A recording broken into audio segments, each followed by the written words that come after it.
Hello everyone, my name is Tyler Krompiatek from Coley at Canisius College. In this video, we will learn how to do polling in Zoom. There are many ways polling can be useful. One way polling may be important is to a teacher who is reviewing test materials. You can use a Zoom poll to see what materials students want to focus on rather than going through and running down everything. A second use for polls is also to see if students are paying attention during a meeting by having a few questions for them to answer at the end of the meeting. So let's get started.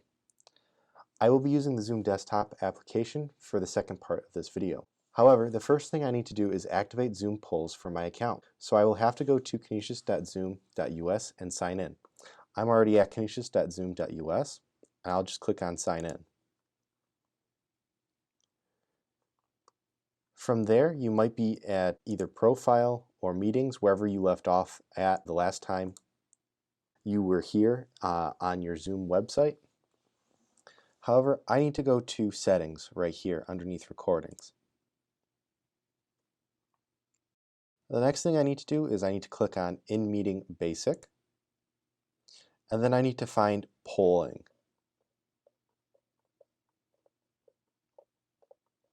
which is just underneath co-host. Mine's already set to on, but if yours is gray or black, you need to click on it so that it is blue. This means that it is active. If you're in a Zoom meeting and you do this, you may have to restart the Zoom meeting for it to work properly, but for the most part, you should not have to. Next, I'll go to my Zoom desktop application, and I'll start a meeting with myself.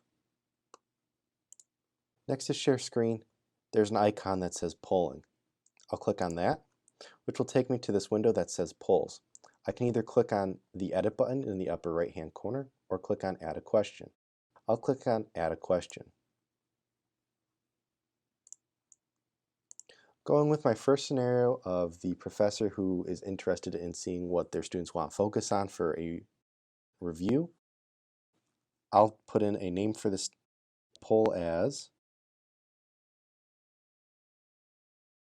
test review. And then I'll type in my question, what module do you want to focus on? Then I can choose single choice or multiple choice. Single choice only allows the student to choose one item. Multiple choice allows the student or the attendee to choose multiple items. I'll click on multiple choice.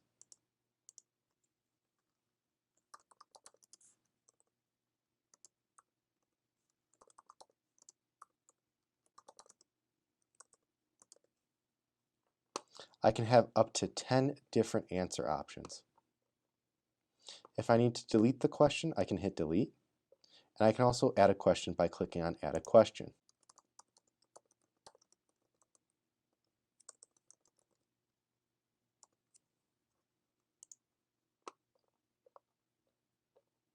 Once I'm done creating my poll, I can click on save.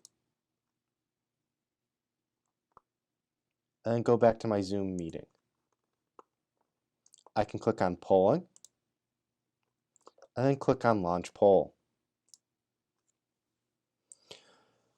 This will give me a new window and my attendees will be able to see the poll that I just created. However, you as the host will see this window specifically. It'll say test review in progress, give you a timer of how long the time has elapsed.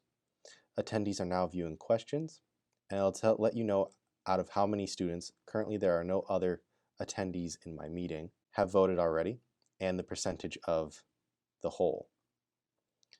You can also see your question and the answers. Once I feel like either all the students or attendees have answered or most of the attendees have answered, I can click on End Poll and then review the results. I can also share the results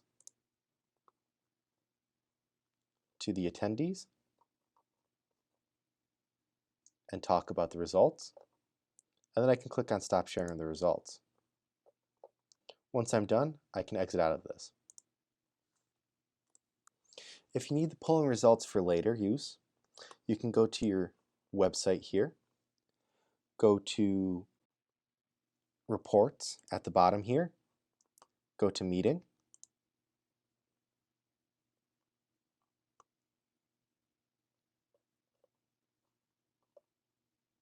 click on Poll Report right here, and if you have many polls, you can choose to click on this little icon here, and that'll bring up a calendar, and you can search between specific dates, and click on Search. I currently don't have any data because I didn't save my poll, but poll reports are saved for roughly 1 month. After that, they are deleted. After that, you can choose the specific poll you want. There will be names down here. For example, poll 1, poll 2, poll 3, so on and so forth. You can just click on that, and that will let you see the poll data. If you have any questions or issues or concerns, please contact ITS at helpdesk@canisius.edu. Thank you for watching and have a good rest of your day.